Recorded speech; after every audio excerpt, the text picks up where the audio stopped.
नमस्कार. आपल्या अभ्यास वर्गाला आपण सुरुवात करूया. सुरुवातीला मी जयश्री सोनी यांना विनंती करते, की त्यांनी अभंग म्हणावा आणि आपल्या अभ्यास वर्गाला सुरुवात करू. श्रीराम नाम नौका भवसागरी तराया. श्रीराम नाम नौका भवसागरी तराया.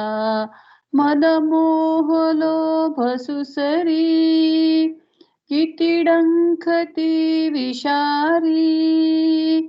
मदमोह लोभ सुसरी किती डंखती विषारी.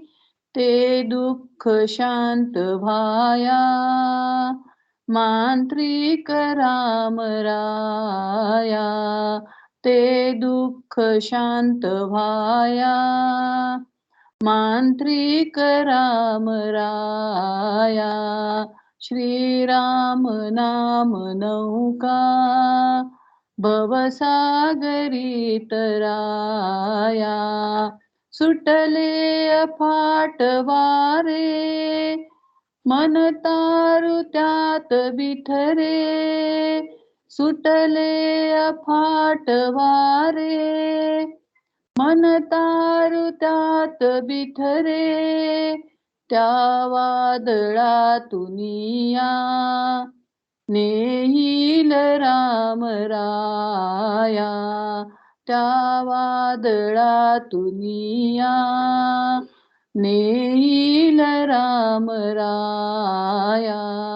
श्रीराम नाम नौका भवसागरी तराया.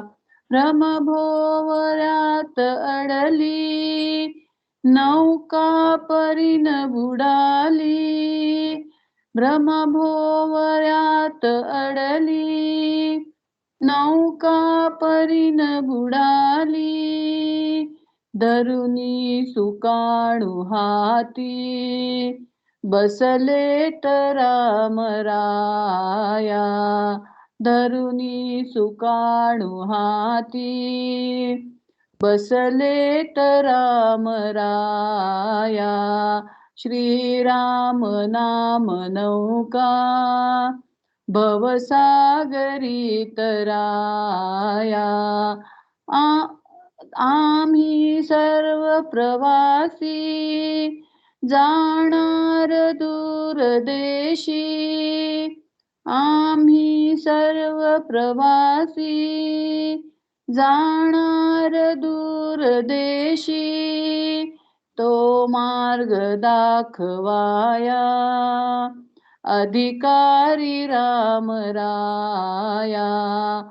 तो मार्ग दाखवाया अधिकारी राम राया.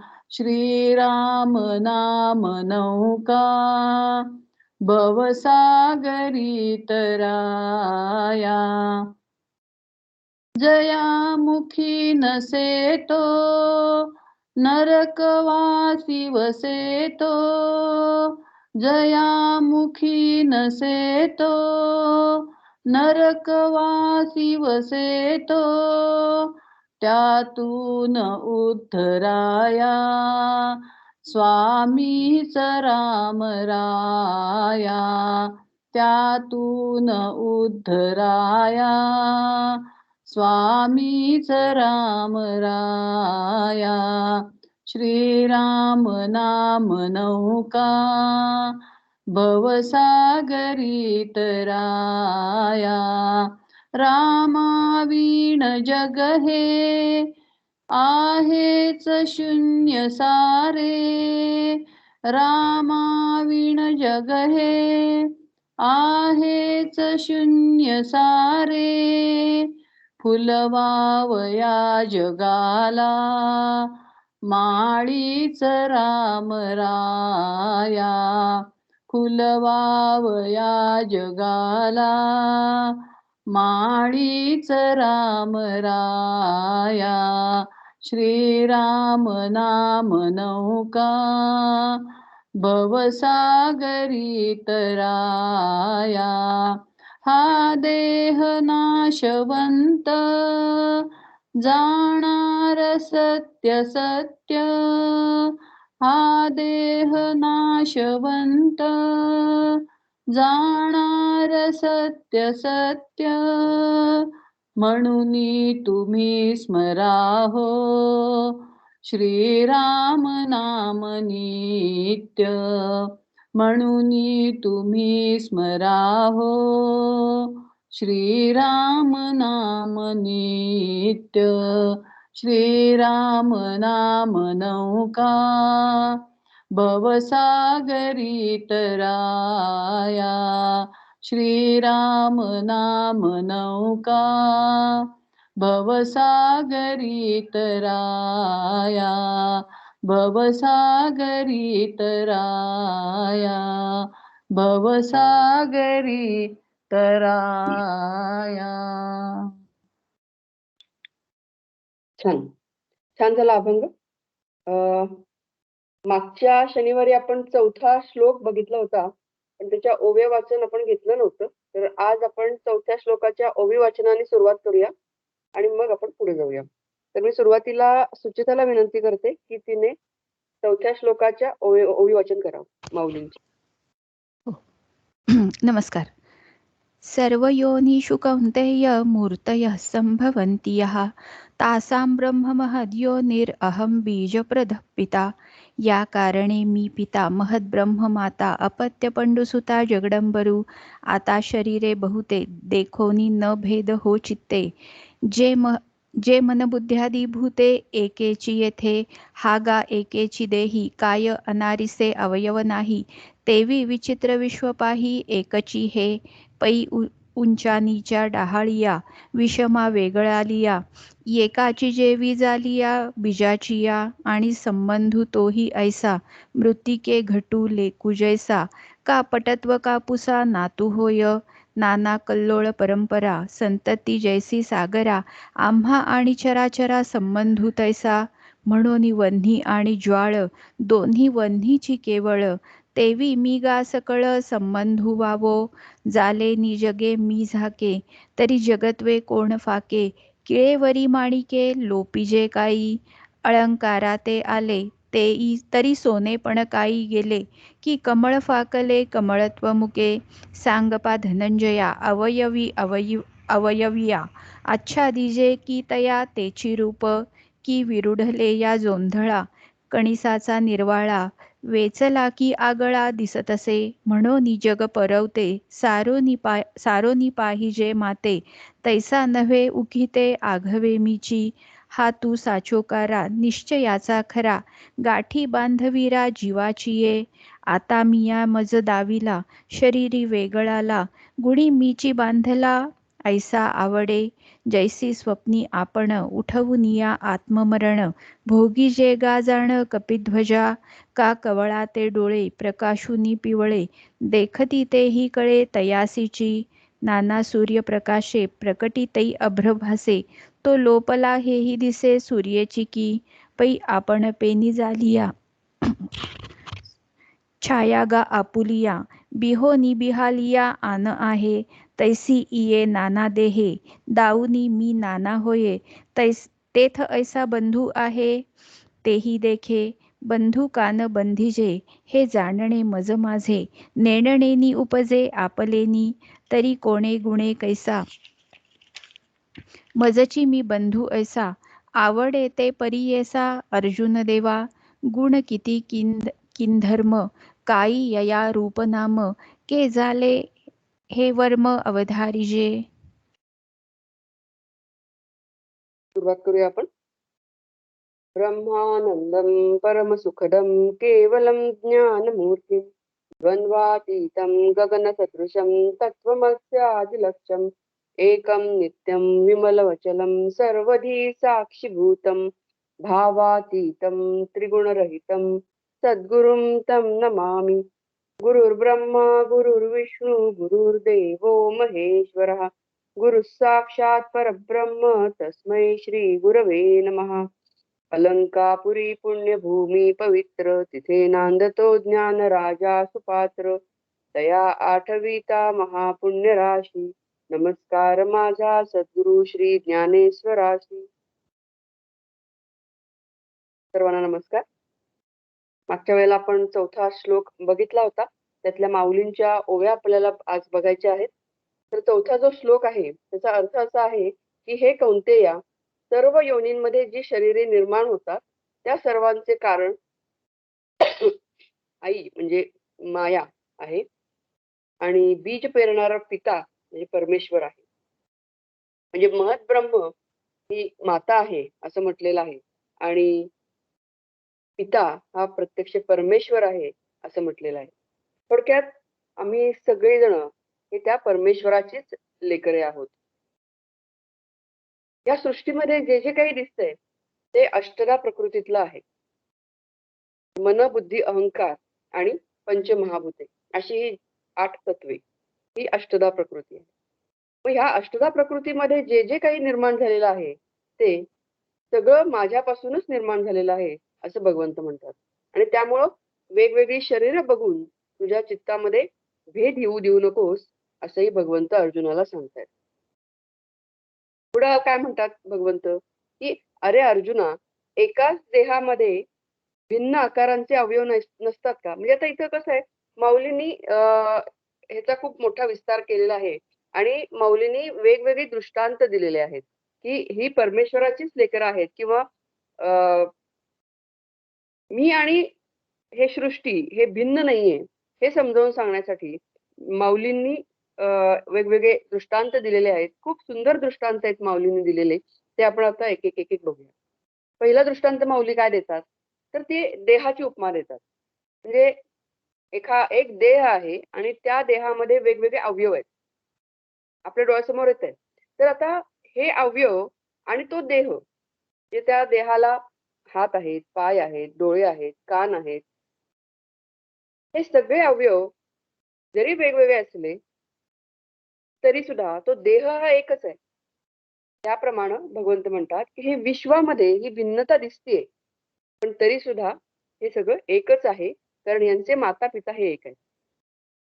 पुढे माऊलींनी झाडाची उपमा दिलेली आहे. एखादं झाड आपण जर बघितलं तर त्या झाडाला वेगवेगळ्या फांद्या असतात. काही लहान असतील फांद्या, काही मोठ्या फांद्या असतील, फुलं आलेली असतील, फळं आलेली असतील, पण तरी सुद्धा अखंड ते एक झाड आहे. जे फांद्या वेगवेगळ्या दिसत आहेत, झाडाचे वेगवेगळे अवयव म्हणजे फांद्या, पानं, फुलं, फळं हे वेगवेगळं दिसतंय, पण तरी सुद्धा ते झाड हे एकच आहे, कारण ते एकाच बीजापासून तयार झालेलं आहे. पुढे माऊली कुठली उपमा देतात तर मृत्तिकेपासून घट जसा तयार होतो, माऊलींनी म्हटलेलं आहे की मृत्तिकेचं मूल म्हणजे घट असं माऊलींनी म्हटलेलं आहे. तसं ह्या परमेश्वराचं मूल म्हणजे हे विश्व आहे. म्हणजे हे परमेश्वराची मुलं म्हणजे विश्वामधल्या वेगवेगळ्या वेगवेगळी शरीर असं म्हणायला काही हरकत नाही.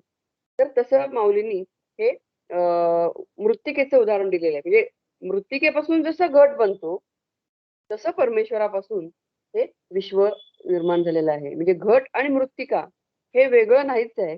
घटामध्ये मृत्तिका ही आहेच, माती आहेच. तसं या विश्वामध्ये परमेश्वर हा अनुस्यूत आहेच. पुढे माऊलींनी उदाहरण दिलंय कापसाचं. माऊली काय म्हणतात की कापसाचं नातवंड म्हणजे वस्त्र. किती वेगवेगळ्या आणि सुंदर उपमा आहेत बघा माऊलींच्या, की कापूस आणि वस्त्र हे वेगळं आहे का? नाहीये. तर वस्त्रामध्ये कापूस हे आहेच आणि कापसाचं नातवंड म्हणलेलं आहे वस्त्राला. म्हणजे कापसापासून आधी धागा बनतो, म्हणजे मूल असं म्हणायला हरकत नाही. कापसाचा धागा हे मूल आहे असं म्हणायला हरकत नाही. तर त्या धाग्यापासून पुन्हा वस्त्र बनतं. म्हणून कापसाचं नातवंड कोण आहे तर वस्त्र. म्हणजे त्या धाग्यामध्येही कापूस आहे, वस्त्रामध्येही कापूस आहे आणि कापसामध्ये तर आहेच आहे.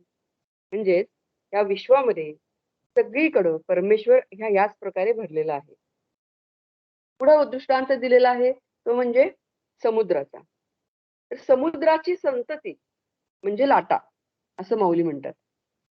समुद्राची संतती. समुद्र आपण जर बघितला तर आपल्या लक्षात येतं की लाटांवर लाटा, लाटांवर लाटा ह्या येत असतात.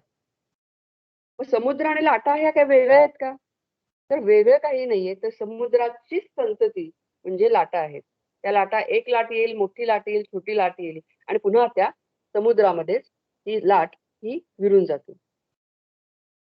कलावती आईंचंच एक उदाहरण आहे. एक त्या अशाच उभ्या होत्या आणि पाऊस पडत होता. समोर पाण्याचं तळ झालेलं होतं आणि त्याच्यामध्ये बुडबुडे येत होते. पावसामुळं असे वेगवेगळे बुडबुडे आकाराचे येत होते. तर त्यांना कोणीतरी विचारलं, की "काय पाहतीयेस?" लहान होत्या त्या. त्याला त्या म्हणाल्या, "काय पाहतीयेस?" तर त्या म्हणाल्या, की "मी बुडबुडे पाहतीये." "मग काय पाहतीयेस त्या बुडबुड्यामध्ये?" बघा म्हणजे दृष्टी कशी असते. तर त्या म्हणल्या, की "हे बुडबुडे आहेत ना, हे मी पाहतीये. हा लहान बुडबुडा म्हणजे मी आहे. मोठा बुडबुडा म्हणजे माझे आजोबा आहेत." आणि बुडबुडा फुटतो आणि पाण्यात पुन्हा विलीन होतो. म्हणजे बुडबुडा, पाण्यात तयार झालेला बुडबुडा आणि पाणी हे काही वेगळं नाहीये.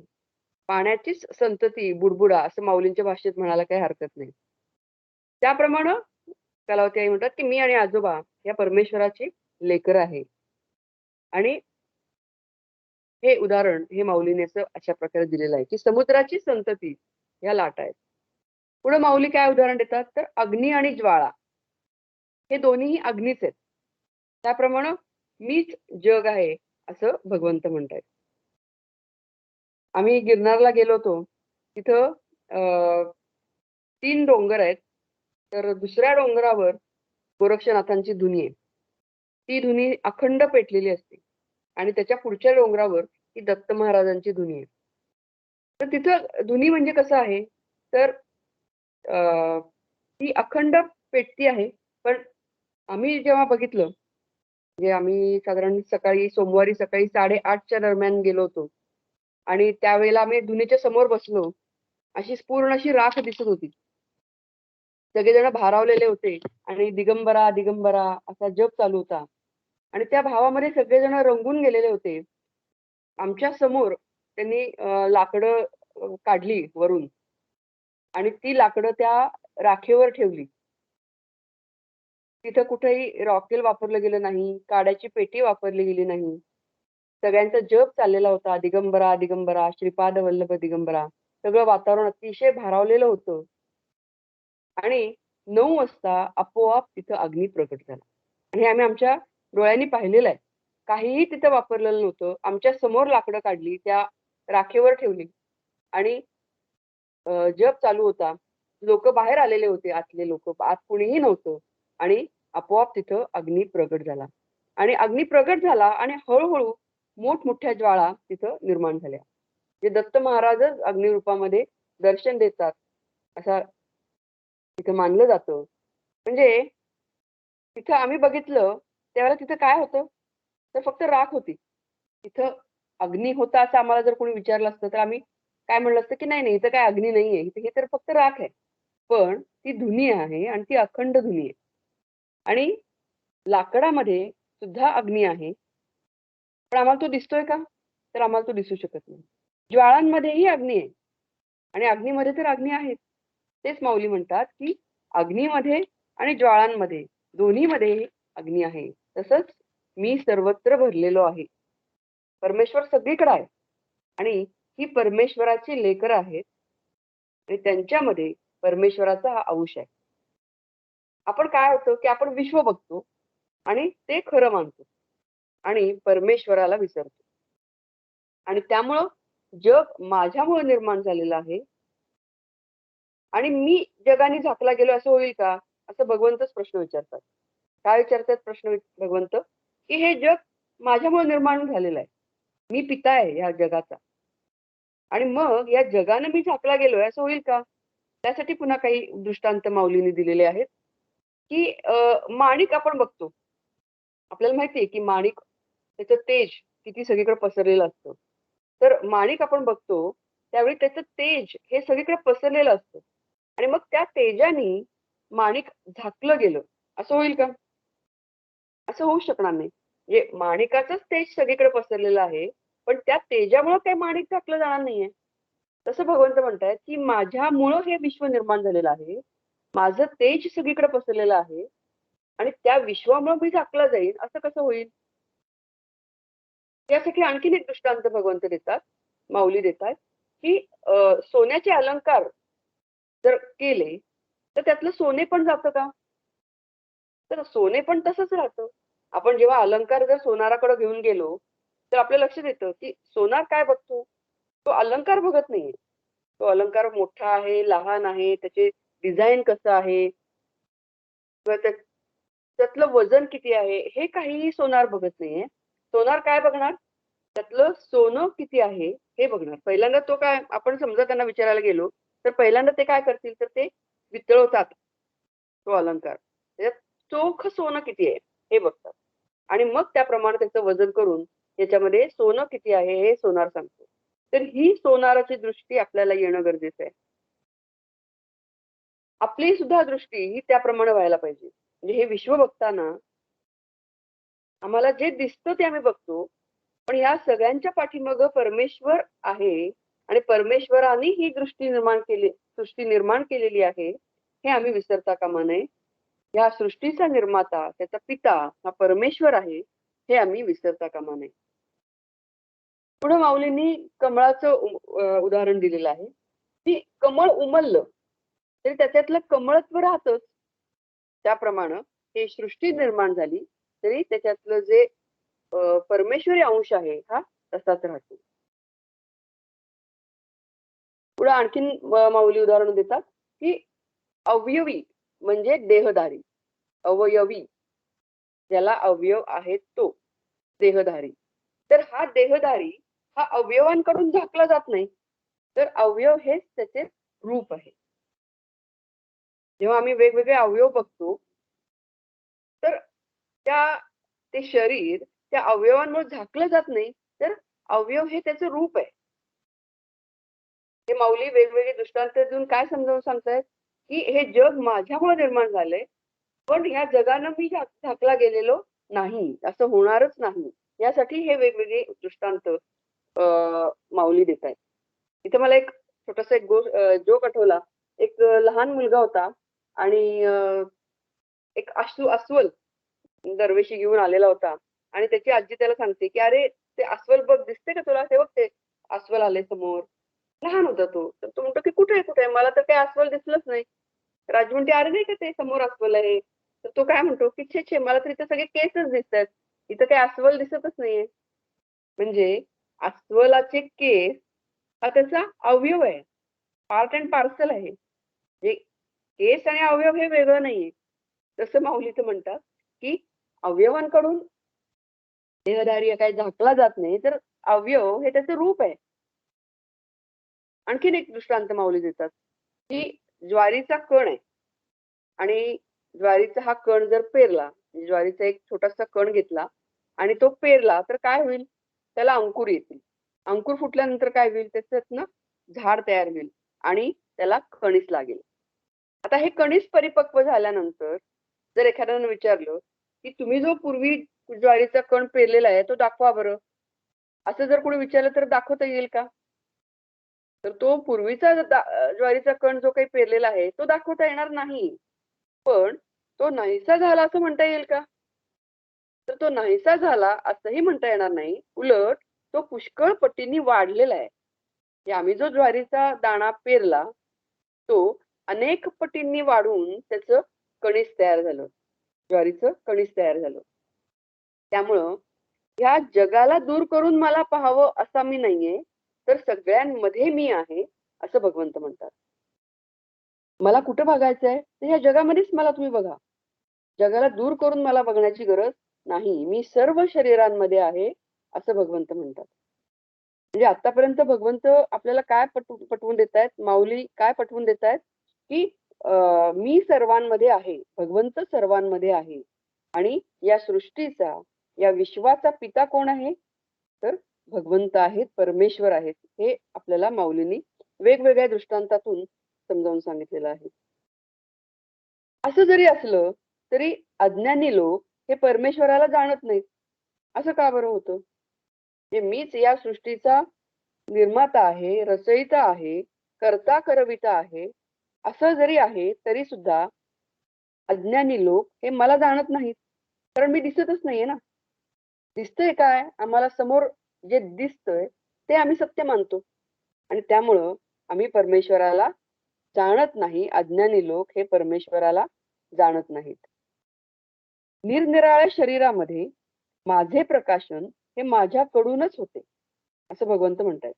म्हणजे मी प्रत्येक शरीरासाठी बीज देतो आणि त्या शरीरांमध्ये 3 गुणांनी मी बांधल्यासारखा दिसतो. आता इथं गुणांचं महत्व किंवा गुण म्हणजे नेमकं काय हे सांगण्याकडं हे माऊली येत आहेत. तर मी प्रत्येक शरीरामध्ये आहे, प्रत्येक शरीरासाठी मी बीज देतोय आणि त्या शरीरामध्ये मी बांधल्यासारखा दिसतो ह्या गुणांमुळं असं भगवंत म्हणतात. तर हे का बरं असं होतंय? तर यासाठी पुन्हा माऊलींनी वेगवेगळे दृष्टांत दिलेले आहेत. तर हा एक अध्यास आहे. कसा अध्यास आहे? तर आम्ही स्वप्न बघतो. जेव्हा एखादी व्यक्ती स्वप्न बघते आणि नेमकं स्वप्नामध्ये ती आजारी पडते, आजारी पडल्यानंतर ती मरणासन्न होते आणि मरण पावते स्वप्नामध्ये आणि मग स्वप्नामध्येच ती दुःख करते. म्हणजे आपल्याच स्वप्नामध्ये आपण स्वकल्पित मरणाचे दुःख हे स्वतःच भोगतो. हा अध्यास आहे. ते आम्ही मेलेलो आहे का? नाही. आम्हाला स्वप्न पडलेलं आहे. पण आम्ही दुःखी झालो कारण आम्ही मेलो स्वप्नामध्ये. हा अध्यास आहे. आणखीन एक दृष्टांत माऊलीने दिला, की कावीळ झालीये हे कसं समजतं? तर एखादी पांढरी वस्तू आपल्याला पिवळी दिसायला लागते. आता हे ज्ञान कशामुळे होतं? तर हे डोळ्यांमुळे होतं. म्हणजे डोळे हे पिवळेपणाचं प्रकाशन आहे. म्हणजे ती वस्तू ही ऍक्च्युली पिवळी आहे का? तर ती पिवळी नाहीये. कावीळ झाल्यामुळं ती पिवळी दिसते. तर हा अध्यास आहे. अजून एक दृष्टांत यासाठी दिलेला आहे माऊलींनी, की सूर्य आणि ढग. म्हणजे आपल्या प्रकाशाने वर आलेल्या ढगांचं प्रकाशन हा सूर्य करत असतो. म्हणजे आकाशामध्ये ढग आलेले आहेत आणि त्या ढगांचं प्रकाशन म्हणजे ढग आपल्याला कसे दिसतात? तर ते सूर्यामुळेच दिसतात ना.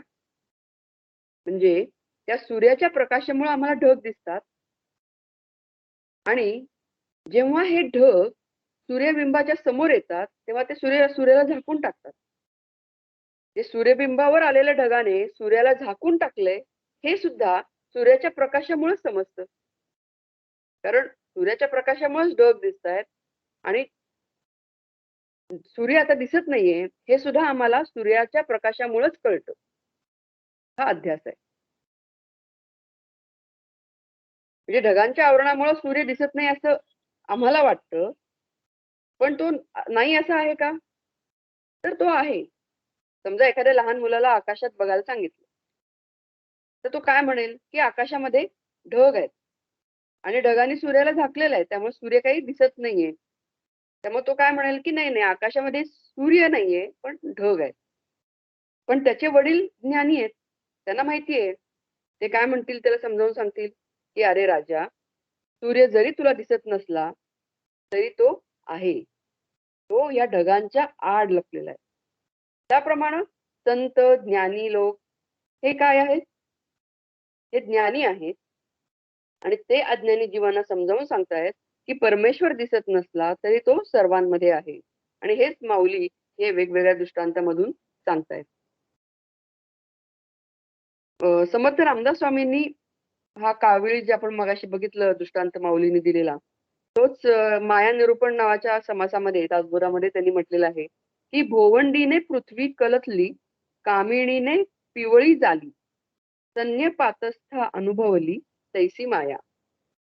म्हणजे एखाद्या व्यक्तीला जर भोवळ आली, भोवंडीने पृथ्वी कलथली, म्हणजे जर भोवळ आली, तर त्याला काय वाटेल, की पृथ्वीच कलंडली किंवा पृथ्वीच तिरकी झाली.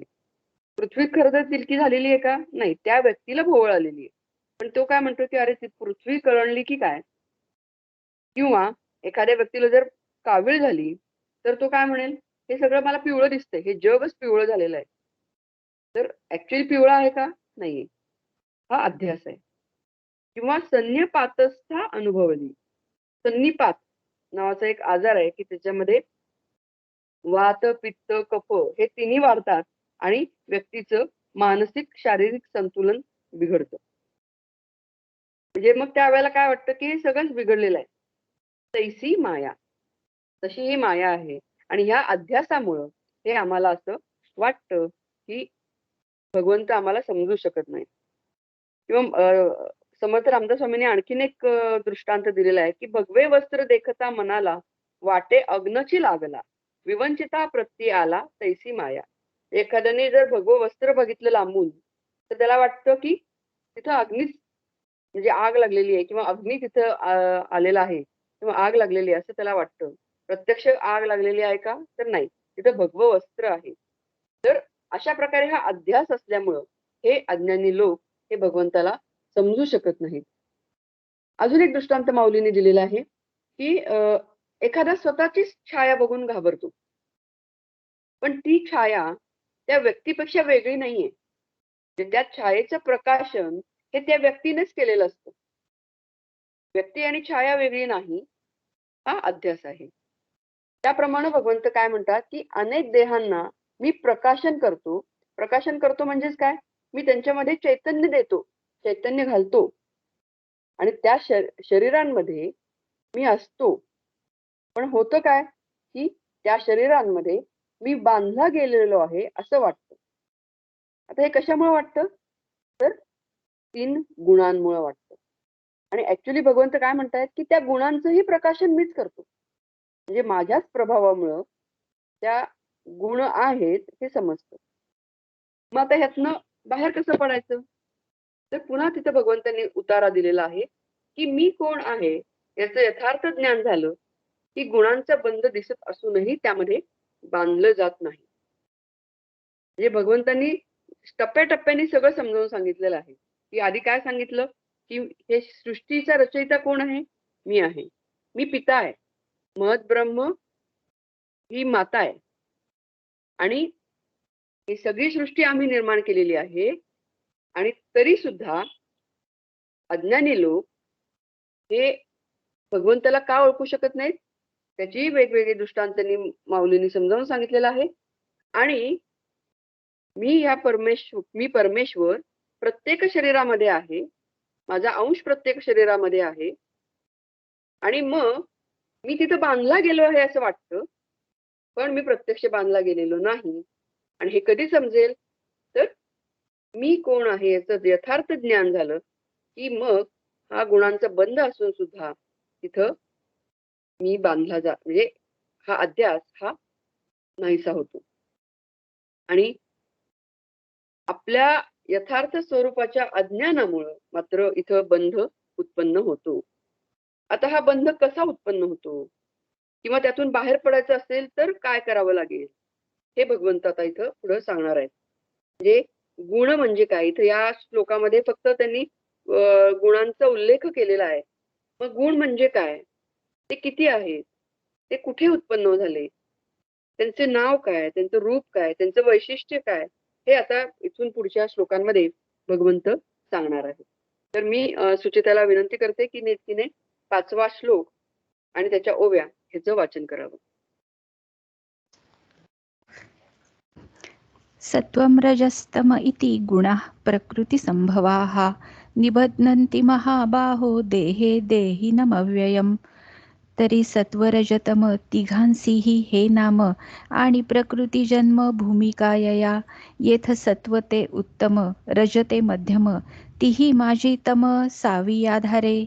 हे एकेची वृत्तीचा ठाई त्रिगुणत्व आवडे पाही वयसात्रय देही येकी जेवी का मिनले निकिडे जव जव तूक वाढे तव तव सोने ही न पडे पाचिका कसी पै सावधपण जैसे वाहविले आळसे सुषुप्ती बैसे घणावोनी तैसी अज्ञानांगीकारे निगाली वृत्ती विखुरे ते सत्वरजद्वारे तमही होय अर्जुना गा जाण यया नामगुण आता दाखवू खूण बांधिती ते तरी क्षेत्रज्ञ दशे आत्मा मोटका पैसे हे देह मी ऐसे मुहूर्त करी आजन्म मरणांती देहधर्मी समजती ममत्वाची सूती घेनाजव जैसी मीनाची तोंडी पडेनाजव उंडी तव गळ आसुडी जळ पारधी. आधी आपण अर्थ बघूया. हे महाबाहो अर्जुना, भगवंत म्हणतात की हे महाबाहो अर्जुना, सत्व रज आणि तम हे प्रकृतीपासून उत्पन्न झालेले 3 गुण अविनाशी आत्म्याला शरीरामध्ये बद्ध करतात. आता इथे अर्जुनाला महाबाहो अशी उपमा दिलेली आहे. याच अध्यायामध्ये अर्जुनाला 3ऱ्या श्लोकामध्ये भारत, आपल्या लक्षात असेल तर बघा, भारत हे नाव वापरलं होतं. म्हणजे भरत कुलामध्ये जन्माला आल्यामुळं अर्जुनाला भारत असं तिथं म्हटलं होतं. किंवा भा म्हणजे प्रकाश, ब्रह्मविद्येच्या प्रकाशामध्ये अर्जुनाचं मन तल्लीन एकाग्र झाल्यामुळं त्याला भारत म्हटलं होतं. हे जिथं जिथं श्लोकाचा अर्थ जसा जसा येईल तसं तसं अर्जुनाला वेगवेगळ्या नावांनी उल्लेखलेला आहे. 3ऱ्या श्लोकामध्ये काय अर्थ होता की प्रकृती आणि परमेश्वर यांच्या संयोगामधून सर्व भूतमात्रांची निर्मिती होते आणि म्हणून तिथं भारत हे नाव वापरलं होतं.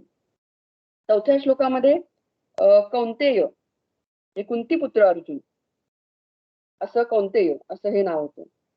4थ्या श्लोकाचा अर्थ काय होता तर सर्व योनींच्या मध्ये जी शरीरे उत्पन्न होतात त्या सर्वांची त्रिगुणात्मक माया ही माता आहे आणि परमेश्वर पिता आहे आणि म्हणून तिथं कौंतेय हे नाव आलेलं होतं.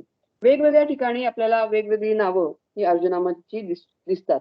काही ठिकाणी कपिध्वज, सव्यसाची, परंतप, धनंजय, गांडीवधारी, मध्य पांडव, गुडाकेश, विभात्सु,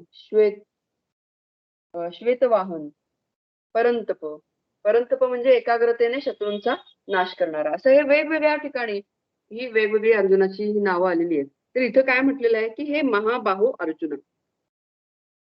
अर्जुन हा अत्यंत बलवान होता, सामर्थ्य संपन्न होता, अजानुबाहू होता आणि म्हणून त्याला महाबाहो असं म्हटलेलं आहे. म्हणजे हे महाबाहो अर्जुना, सत्व रज आणि तम हे प्रकृतीपासून उत्पन्न झालेले 3 गुण अविनाशी आत्म्याला शरीरामध्ये बद्ध करतात.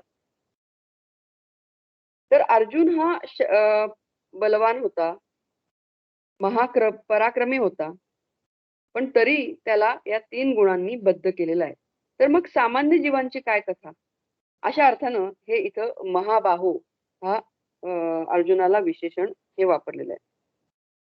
थोडक्यात हे 3 गुण कोणाचाही अपवाद ठेवत नाहीत, कोणताही अपवाद न ठेवता सर्व जीवांना बद्ध करतात. हे 3 गुण कोणते आहेत? सत्व, रज आणि तम. हे 3 गुण हे कुठून निर्माण होतात? तर हे प्रकृतीपासून निर्माण झालेले आहेत. आता सत्व गुण हा अत्यंत शुद्ध आहे, तो श्रेष्ठ गुणांनी संपन्न आहे. ज्ञानप्राप्तीचं साधन म्हणजे सत्वगुण आहे आणि तसंच मोक्षाचं साधन म्हणजे सत्वगुण आहे. रजोगुण हा सत्वगुणाच्या खालोखाल आहे. सत्वगुणाच्या खालोखाल निकृष्ट हा रजोगुण आहे आणि रजोगुणाच्या खाली निकृष्ट हा तमोगुण आहे. म्हणजे क्रमाने बघायचं झालं तर सत्व, रज आणि तम. रजोगुणामुळे काय असतं तर रजोगुणामुळे कर्म करण्याची प्रवृत्ती असते. मनुष्याची कर्म करण्याची प्रवृत्ती ही रजोगुणामुळे असते. राग, द्वेष, लोभ, मद, मत्सर, काम, क्रोध हे विकार हे कुणामुळे निर्माण होत आहेत तर हे रजोगुणामुळे निर्माण होतात. वासना किंवा धडपड करण्याची वृत्ती, खटपट करण्याची वृत्ती, उद्योगीपणा, लढाऊ वृत्ती हे सगळं कुणामुळे निर्माण होतंय तर हे रजोगुणामुळे निर्माण होतं. आणि तमोगुणामुळे काय होतं तर निद्रा, आळस, प्रमाद, सुस्ती, जडत्व, मोह हे सगळं हे कुणामुळे निर्माण होतं? तमोगुणामुळे निर्माण होतं.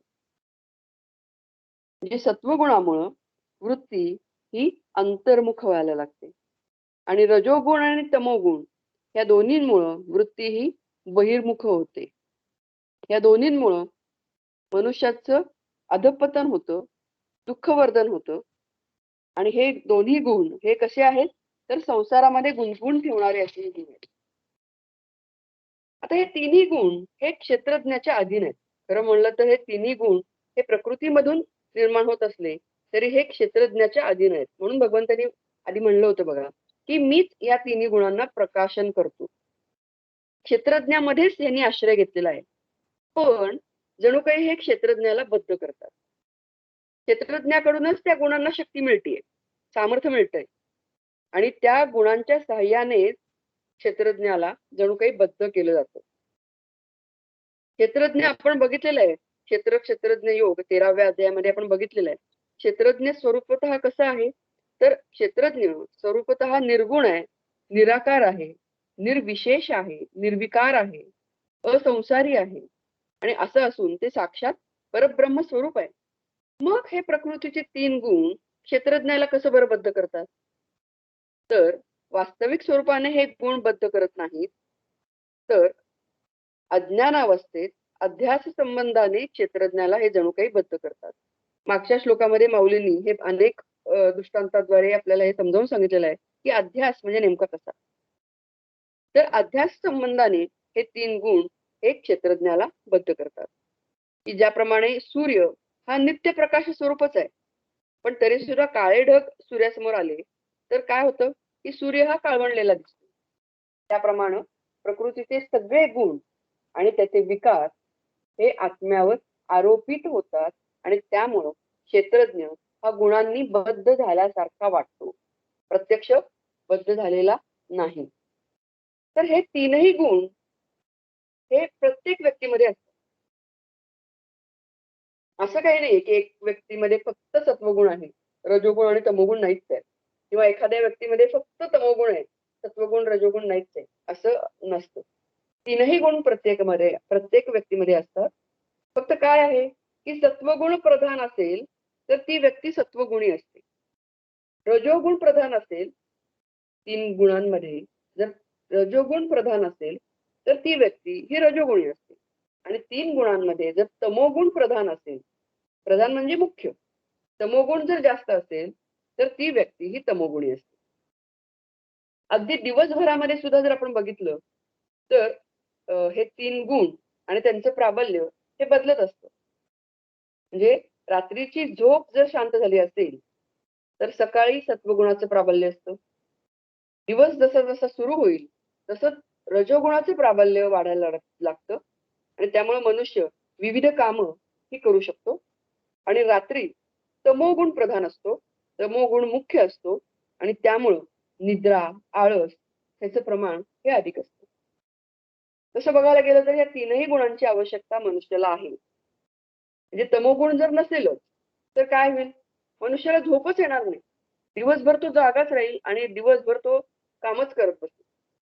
तर शरीराच्या गुणधर्मांच्या दृष्टीने बघितलं तर त्या शरीराला झोपेची पण आवश्यकता आहे आणि त्यामुळं काही प्रमाणात तमोगुणाची सुद्धा आवश्यकता आहे. किंवा रजोगुण जर नसेल तर काय होईल? मनुष्य कर्मच करू शकणार नाही, कारण कर्म करण्यासाठी रजोगुणाची आवश्यकता आहे आणि सत्वगुण जर नसेल तर मन हे शुद्ध राहू शकणार नाहीये, निर्मळ राहू शकणार नाहीये किंवा ज्ञानोपासना करण्याकडे मनाचा कल राहणार नाही. थोडक्यात प्रपंचामध्ये या 3ही गुणांची आवश्यकता आहे. मग आपल्याला काय करायचंय? तर तमोगुण आणि रजोगुण कमी करून सत्वगुण हा वाढवायचा. अर्थात आपण पुढे बघणार आहोत की हा सत्वगुण सुद्धा बंधनाला कसा कारणीभूत आहे हे पुढे भगवंत सांगणारच आहेत आणि ह्या 3ही गुणांच्या पलीकडे जाऊन गुणातीत व्हायचं आहे हेही भगवंत सांगणार आहेत. पण त्यासाठी पहिल्यांदा सत्वगुण वाढायला हवा आणि हा सत्वगुण वाढण्यासाठी काय करायला पाहिजे हे आम्ही बघणं हे गरजेचं आहे. काय होतं की सामान्य मनुष्य हा त्रिगुणांमध्येच वावरत असतो. एका गुणाचं प्राबल्य वाढलं की दुसरे 2 हे कमी होतात. रामदास स्वामींनी प्रत्येक गुणामध्ये शुद्ध आणि शबल असा भेद केलेला आहे. म्हणजे शुद्ध गुण हा परमार्थाकडे नेतो आणि तोच गुण हा शबल असेल तर तो प्रपंचाकडे खेचतो. जे सत्वगुणामुळं भगवंताची भक्ती उत्पन्न होते, रजोगुणामुळे पुन्हा जन्म घेऊन यावे लागते आणि तमोगुणामुळे प्राणी हा खालच्या योनीत जन्म घेतो. म्हणून 14व्या अध्यायाच्या 18व्या श्लोकामध्ये म्हटलेलं आहे की ऊर्ध्वं गच्छन्ति सत्वस्था मध्ये तिष्ठन्ति राजसाः जगन्यू गुणवृत्तीस्था अधो गच्छन्ति तामसाः. म्हणजे सत्वगुण हा तुम्हाला ऊर्ध्वम गच्छन्ति सत्वस्था म्हणजे ऊर्ध्व गतीला नेतोय. मध्ये तिष्ठन्ति राजसः. राजस गुण हा मध्ये आहे, मध्य दोघांचे मध्ये आहे आणि तामस गुणामुळे ही अधोगती उतरत. रामदास स्वामींनी ह्याच्यामध्ये शुद्ध आणि शबल हे भेद सांगितलेले आहेत. म्हणजे रजोगुण जर असेल तर तो रजोगुण हा शुद्ध असेल किंवा शबल असेल. जर रजोगुण हा शुद्ध असेल तर तो पारमार्थिक असतो. म्हणजे कर्म व्यक्ती करेल पण ती पारमार्थिक त्याची उन्नती होण्यासाठी ती जास्त कारणीभूत ठरते. आणि शबल रजोगुण असेल तर मनुष्य कर्म करत राहील पण ती प्रापंचिक त्याची उन्नती होण्यासाठी ही जास्त प्रकारे ती कर्मे असतील. जे निर्मळ असतं ते शुद्ध आहे आणि जे मिश्रित आहे ते शबल आहे. तर अशा प्रकारे शुद्ध आणि शबल हे प्रत्येक गुणामध्ये हे करता येऊ शकतं. वैद्य ज्याप्रमाणे प्रकृती तपासून उपचार सांगतो त्याप्रमाणे भगवंतांनी इथं 14व्या अध्यायामध्ये तमाम प्रकृती तपासून पृथक्करण करून कोणते रोग जडले आहेत ते दाखवून दिले. म्हणजे जो शत्रू समोर असेल त्याच्यात भेद पाडता आले तर तो शत्रू हा लवकर जमीनदोस्त करता येतो. त्याप्रमाणे भगवंतांनी सगळ्या चराचराची जी प्रकृती आहे त्यामध्ये कुठले शत्रू आहेत ते सांगितलेले आहेत. तर हे 3 गुण आहेत हे सांगितलेले आहेत की ज्याप्रमाणे आयुर्वेदामध्ये कफ, पित्त, वात हे 3 दोष सांगितले जातात. त्याप्रमाणे सत्व, रज आणि तम हे 3 गुण हे प्रकृतीमध्ये भरून राहिलेले आहेत. आणि मग त्या कफ, पित्त आणि वात ह्याच्याप्रमाणे कुठला दोष जास्त झालाय, कफ दोष जास्त झालाय का, पित्त दोष जास्त झालाय का, वात दोष जास्त झालाय का, त्याप्रमाणे मग डॉक्टर तुम्हाला सांगतात की तुम्हाला हे करणं गरजेचं आहे किंवा ह्या गोळ्या घेणं गरजेचं आहे. त्याप्रमाणे हे 3 गुण हे प्रकृतीमध्ये भरून राहिलेले आहेत. सत्व आहे, रज आहे आणि तम आहे. आणि त्याप्रमाणे हे 3ही गुण तपासून त्यांना जिंकून घेऊन गुणातीत होता येतं. पण त्यासाठी आपल्याला आधी हे गुण म्हणजे काय किंवा हे गुणांचे गुणधर्म काय आहेत, सत्वगुण कशा आहे, रजोगुण कसा आहे किंवा तमोगुण कसा आहे हे आधी आम्ही अभ्यासणं हे गरजेचं आहे. कारण शत्रूला आपल्याला जर जमीनदोस्त करायचं असेल तर शत्रूचे गुणधर्म, त्यांची वैशिष्ट्य ह्याचा अभ्यास करणं हे गरजेचं आहे. आणि आता इथं माऊलींनी भगवंत म्हणतात की संपूर्ण चराचर सृष्टी ही मी निर्माण केलेली आहे आणि पूर्ण चराचर सृष्टीमध्ये हे 3ही गुण आहेत असं भगवंतांनी सांगितलेलं आहे. मग संपूर्ण विश्वामध्ये हे 3 गुण आहेत जे फक्त मनुष्य प्राण्यांमध्येच आहेत असं नाहीये. सत्व, रज, तम हे 3 गुण फक्त मनुष्य प्राण्यांमध्येच आहेत असं नाहीये, तर संपूर्ण विश्वामध्ये हे 3 गुण भरलेले आहेत. आता आपण अगदी प्राण्यांचा जर विचार केला तर प्राण्यांमध्ये गाय ही सत्वगुणी आहे, वाघ, सिंह हे रजोगुणी आणि अजगर हा तमोगुणी आहे. अगदी आपण जर आता कुत्र्याचं उदाहरण घेऊ तर कुत्र्यामध्ये जो कुत्रा आश्रमात आहे, आश्रमात त्याला बांधलेला आहे किंवा आश्रमात या कुत्र्याचा वावर आहे, ज्या कुत्र्याच्या कानावर सतत श्लोक पडत आहेत, जो कुत्रा सात्विक अन्न खातो आहे, आश्रमात जे अन्न मिळेल ते अर्थातच सात्विक असतं. तर जो कुत्रा असं अन्न खातो आहे तो कुत्रा हा अर्थातच सत्वगुणी आहे. आपण मध्ये व्हॉट्सअपवर काही व्हिडिओ आलेले होते, त्याच्यात एका व्हिडिओमध्ये असं दाखवत होते बघा की तो मालक ओंकार करतोय आणि तो ओंकार करतोय त्याच्या शेजारी त्याचा कुत्रा बसलेला आहे आणि तो जसा ओंकाराचा ओ उ म कि हे वाढवतोय तसं हाही कुत्रा त्याच सुरामध्ये तो ओंकार करतोय असं त्या व्हिडिओमध्ये दिसत होतं. मग असा हा कुत्रा हा सत्वगुणीच म्हणायला हवा. एक असंही एका ठिकाणी वाचायला मिळालं होतं की एका घरामध्ये एक महिला होती आणि ती विष्णू सहस्त्रनाम रोज ठराविक एक वेळ झाली की साधारण 9, 9:30 अशी ही वेळ झाली की ती महिला ते विष्णू सहस्त्रनाम लावायची. थोडंसं आता विष्णू सहस्त्रनाम ते लावायची ऑडिओ कॅसेट तर थोडं मोठ्या आवाजात ते लावलं जायचं. आणि त्या घरामध्ये असलेल्या कुत्र्याच्या कानावर ते विष्णू सहस्त्रनाम पडायचं. आणि असंच काही दिवस होतं. एक दिवस ते लावलं गेलं नाही. तर ती वेळ झाल्यानंतर त्या कुत्र्याने भुंकायला सुरुवात केली. त्याला खायला दिलं, पाणी दिलं, फिरवून आणलं. काही केलं तो कुत्रा काही शांत होईना. तो सतत भुंकत राहिला. आणि अचानक कोणाच्या तरी लक्षात आलं, की अरे ती वेळ ती झालेली आहे. आणि त्यांनी ते विष्णू सहस्त्रनाम लावलं आणि ते ऐकल्यानंतर तो कुत्रा शांत झाला. तर असा हा कुत्रा हा सत्वगुणी म्हणायला काही हरकत नाही. काही वेगवेगळ्या जाती आहेत कुत्र्यांच्या. त्याही प्रमाणे सत्व आणि रजोगुणी हे म्हणता येऊ शकेल. ही पामेरियन सारखी जी जात आहे ती सत्वगुणी आहे. रॉटव्हिलर किंवा अशा प्रकारची जी जात आहे ती रजोगुणी आहे. रस्त्यावर जी बेवारस भटकणारी कुत्री आहेत ती कशी आहेत? तर ती रस्त्यावर भटकतायत, शिळपाकं कुठेही काही पडलेलं खातायत, हाडं चघळतायत, त्यांच्या अंगावर जखमा झालेल्या असतात, त्याच्यावर माशा बसलेल्या असतात. असा कुत्रा काय? हा कुत्रा हा तमोगुणी म्हणायला हरकत नाही. हे झालं प्राण्यांचं. निसर्गामध्ये सुद्धा आपण बघा, एखादी अशी शांत वाहणारी नदी आहे. त्या नदीकडे बघितल्यावर छान असं शांत वाटतं. ही नदी काय? तर ही नदी म्हणजे सत्वगुणाचं प्रतीक आहे. तीच नदी जेव्हा पावसाळ्यामध्ये दुथडी भरून वाहते, तेव्हा ती रजोगुणाचं प्रतीक असते. आणि त्सुनामीसारख्या लाटा, भयानक लाटा निर्माण होतात, की ज्या प्रचंड संहार करतात, तेव्हा त्या त्सुनामीसारख्या लाटा हे तमोगुणाचं दर्शन करतात. निसर्गामध्ये सुद्धा आम्हाला सत्वगुण दिसतो, रजोगुण दिसतो, तमोगुण सुद्धा दिसतो. अयोध्येला रामाचं मंदिर बांधलं गेलं आणि रामलल्लाची मूर्ती बनवण्यासाठी एक मोठा पाषाण हा नेपाळहून आणला गेला. आता दगड म्हटला. दगडामधलेच फरक बघा. एक दगड हा मूर्ती बनवण्यासाठी वापरला जातो. एक दगड हा घर बांधण्यासाठी बांधकामामध्ये वापरला जातो आणि एखादा दगड हा एखाद्याच्या डोक्यावर मारून त्याला ठार मारण्यासाठी किंवा त्याला मारण्यासाठी वापरला जातो.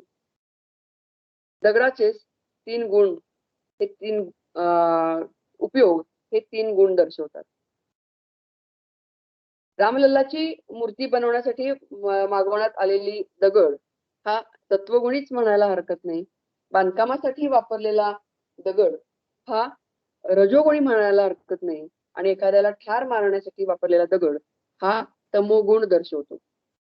थोडक्यात या गुणांची ओळख ही करून घ्यायची, त्यांच्याशी मैत्री करायची, तमोगुण कमी करायचा, शबल रजोगुण कमी करायचा, शुद्ध रजोगुण वाढवायचा आणि सत्वगुण हा वाढवायचा आणि पुढं गुणातीत व्हायचं. हा सगळा प्रवास आहे आणि यासाठी आम्ही हे सगळं समजावून घेणं हे गरजेचं आहे. आपण जर वेगवेगळी उदाहरणं बघितली, वाल्मिकी ऋषींचं उदाहरण आपल्याला माहिती आहे. वाल्या कोळी हा अतिशय क्रूर कर्मा म्हणून प्रसिद्ध होता. खून करणे, दरोडे घालणं हे तो सगळं करत होता. ते त्यांनी एक रांजण ठेवलेलं होतं आणि त्याच्यामध्ये त्या एक खून केला की तो एक दगड टाकायचा आणि अशा प्रकारे ते रांजण भरलेलं होतं. इतका तो तमोगुणी होता. पण त्याला गुरु भेटले, नारद मुनी भेटले, गुरूंनी मार्गदर्शन केलं. त्याप्रमाणे त्यांनी साधना केली. म्हणजे राम म्हणता येत नव्हतं, तर मरा असं म्हणत त्यांनी साधना केली. इतका त्याचा तमोगुण जास्त होता की त्याची जीभ वळेना राम म्हणायला. पण गुरूंच्या मार्गदर्शनाखाली साधना केली, कठोर तपश्चर्या केली आणि वाल्या कोळीचा म्हणजे तमोगुणी वाल्या कोळीचा सात्विक वाल्मिकी ऋषी झाले आणि गुणातीत झाले. हे ऋषींचं बघितलं. सामान्य मनुष्यांची आपण उदाहरण बघूया. एक मनुष्य होता, तो रामकृष्णांचा भक्त होता आणि फक्त त्याला काय होतं की तो रामकृष्णांना मानत होता, त्यांचा भक्त होता. फक्त त्याला काय होतं की दारूचं व्यसन होतं. म्हणजे तसा तो तमोगुणीच होता. काही केल्या त्याची दारू काही सुटत नव्हती. मग एकदा कोणीतरी असं त्याला सांगितलं की अरे तू रामकृष्णांना एवढं मानतोस तर त्यांनाच शरण जा, त्यांनाच सगळं हे सांग आणि तेच त्याला ह्याच्यातनं मार्ग सुचवतील. त्याप्रमाणे तो त्यांच्याकडे जातो आणि सगळी कबुली सांगतो, देतो, की असं असं मी दारू पितोय आणि मला खरं तर दारू सोडायची. मी अनेक वेळा प्रयत्न पण केलाय, पण माझी काही दारू सुटत नाही. तर मला आपण मार्गदर्शन करा. तेव्हा रामकृष्ण काय म्हणतात, की तुला दारू सोडण्याची काही गरज नाही. तर या व्यक्तीला खूपच आनंद होतो. आधी आश्चर्य वाटतं. पहिल्यांदा त्याला असं गिल्टी वाटत असतं, की त्यांना आपण आपल्याच गुरूंना हे सगळं सांगतोय आणि ते काय आपल्याला म्हणतील. म्हणजे इतके सात्विक गुरु आणि ते आपल्याला किती रागवतील किंवा काय म्हणतील किंवा आपल्याबद्दल त्यांच्या मनामध्ये काय मत निर्माण होईल म्हणून तो खजील झालेला असतो. पण हे काय म्हणतात, की तुला दारू सोडण्याची अजिबात गरज नाही. हे ऐकल्यावर त्याला जरा थोडंसं हायसं वाटतं किंवा आनंदही होतो मनातल्या मनात. तर फक्त काय कर, तर दारू पिताना फक्त काय कर, दारू प्यायला बसल्यानंतर ती आधी सुरुवातीला मला अर्पण कर आणि मग तू दारू प्यायला सुरुवात कर. तर त्या मनुष्याला आनंद होतो. तो म्हणतो, की ठीक आहे, काही हरकत नाही. सोपंच आहे हे सगळं. त्याप्रमाणे तो घरी येतो. दारूची बाटली उघडतो. पहिला घोट पेला भरतो आणि पहिला घोट घ्यायच्या आधी त्याला लक्षात येतं, की आता आपल्याला सांगितलेलं आहे आपल्या गुरूंनी, की मला अर्पण कर आणि तू दारू पी. त्याप्रमाणे तो पहिला घोट घेणार. मनोमन आपल्या गुरूंचं स्मरण करतो आणि त्यांना अर्पण करतो.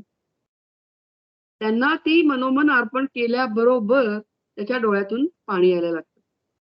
आणि मग त्याच्या मनामध्ये असे विचार येतात, की सगळेजण अत्युत्तम गोष्ट ही आपल्या गुरूंना अर्पण करतात आणि आपण हे काय अर्पण करतोय? इतके उच्च आपले गुरु आहेत आणि आपण आपल्या गुरूंना दारू अर्पण करतोय. हा विचार मनात आल्याबरोबर त्याच्या हातातनं तो ग्लास गळून पडतो. पण सवय असते. त्यामुळे पुन्हा 2-3 वेळा असंच होतं, की ती दारूचा ग्लास उघडायचा, ते दारूचा घोट भरायचा आणि ती अर्पण करायला लागल्याबरोबर तो ग्लास गळून पडायचा. अशा प्रकारे 3-4 वेळा घडल्यानंतर त्या व्यक्तीची दारू सुटते. म्हणजेच तमोगुणापासून ते हळू-हळू सत्वगुणाकडे त्याचा प्रवास हा होतो. आणखीन एक उदाहरण आपण बघूया. एक गृहिणी असते, ती विधवा असते आणि त्या ती नेहमी गोंदवलेकर महाराजांच्याकडे यायची. त्या गृहिणीला एक मुलगा होता. त्या गृहिणीचं गोंदवलेकर महाराजांच्यावर अतिशय श्रद्धा, भक्ती, ती सात्विक होती. पण दुर्दैवानं तिचा जो मुलगा होता, तो मात्र सात्विक नव्हता. थोडासा उनाट टप्पू म्हणा अशा प्रकारचा होता. त्याला थोडीफार व्यसनं होती. असा तो मुलगा होता. ती गृहिणी त्या मुलालाही घेऊन यायची. तिला वाटायचं, की महाराजांच्या सान्निध्यात आल्यावर हा सुधारेल आणि शेवटी जेव्हा ती मरण पावते, तेव्हा ती त्या मुलाला महाराजांच्याकडे सुपूर्त करते आणि ती सांगते, की आता या मुलाला दुसरं कुणीही नाहीये आणि तुम्हीच आता ह्याचा सांभाळ करा. असं म्हणून ती त्या महाराजांच्याकडं त्या मुलाला सुपूर्त करते आणि ती स्वर्गवासी होते. महाराजांचं त्या मुलाकडे नेहमी लक्ष असायचं. एकदा काय होतं, की महाराजांच्याकडे अनेक भक्त येतात, रात्री उशिरा येतात नेमके. त्यामुळे जेवणं वगैरे सगळी होऊन झोपायला उशीर होतो. महाराजांनी त्या मुलाची विचारणा करतात ते, की कुठे गेला हा मुलगा? कुठे काही दिसत नाही. कुठे गेलाय काय? या सगळ्या गडबडीमध्ये तो कुठेतरी गायब होतो. तो कुठेच दिसत नाही म्हणून महाराज एकटेच कंदील घेऊन त्या मुलाला शोधायला निघतात. तेव्हा त्यांना काय दिसतं? तर एके ठिकाणी तो एका बाईबरोबर झोपलेला त्यांना दिसतो. महाराज काहीही बोलत नाहीत. शांतपणे आपल्या अंगावरची कफनी त्याच्या अंगावर टाकतात आणि तिथून निघून येतात आणि येऊन झोपतात आपल्या खोलीमध्ये. सकाळी जेव्हा या मुलाला जाग येते, तेव्हा तो बघतो स्वतःच्या अंगावर कफनी बघितल्यावर त्याच्या लक्षात येतं, की इथे महाराज येऊन गेलेले आहेत आणि अतिशय खजील होतो तो. तो महाराजांच्याकडे येतो, माफी मागतो. महाराज त्याला काहीही बोलत नाहीत. पण मोठ्या लोकांचं सामर्थ्य असं असतं, की त्यांच्या कृतीतून समोरच्या व्यक्तीला बदलवण्याचे सामर्थ्य हे त्यांच्यामध्ये असतं. त्याप्रमाणे तो मुलगा खजील होतो, तो माफी मागतो आणि तो तपश्चर्या करण्यासाठी निघून जातो आणि त्यानंतर खडतर साधना करून तो मोठा स्वामी बनतो. तर म्हणजेच तमोगुणापासून सत्वगुणापर्यंत आणि सत्वगुणापासून गुणातीत होण्याचा हा प्रवास आहे. आणि हे सगळं आम्ही समजावून अशासाठी घ्यायचं, की हळू आम्हालाही हा प्रवास करायचा आहे. ह्या प्रवासामध्ये भगवंतच आपल्याला सहाय्य करणार आहेत, हीही श्रद्धा आपली असली पाहिजे. ही जेव्हा श्रद्धा आमची दृढ होईल, तेव्हाच आमचा हा प्रवास हा अधिक सोप्या पद्धतीनं आणि अधिक प्रगत किंवा फास्ट म्हणू आपण, तर अशा पद्धतीनं हा प्रवास होऊ शकेल. इथून पुढच्या श्लोकांमध्ये आपण सत्वगुण म्हणजे नेमकं काय, त्याच्यातून तो बंधनाला कसा कारणीभूत ठरणार आहे हे बघणार आहोत, किंवा रजोगुण म्हणजे काय किंवा तो बंधनाला कसा कारणीभूत ठरतो किंवा त्यातून कसं बाहेर पडायचं, हे सगळे, तमोगुण म्हणजे काय, त्यातून कसं बाहेर पडायचं, हे सगळं आपण डिटेलमध्ये इथून पुढच्या श्लोकांमध्ये बघणार आहोत. आज आपण इथंच थांबूया. श्री कृष्णार्पणमस्तु. मी जयश्री ताई देशपांडे यांना विनंती करते की त्यांनी गीतेची आरती म्हणावी.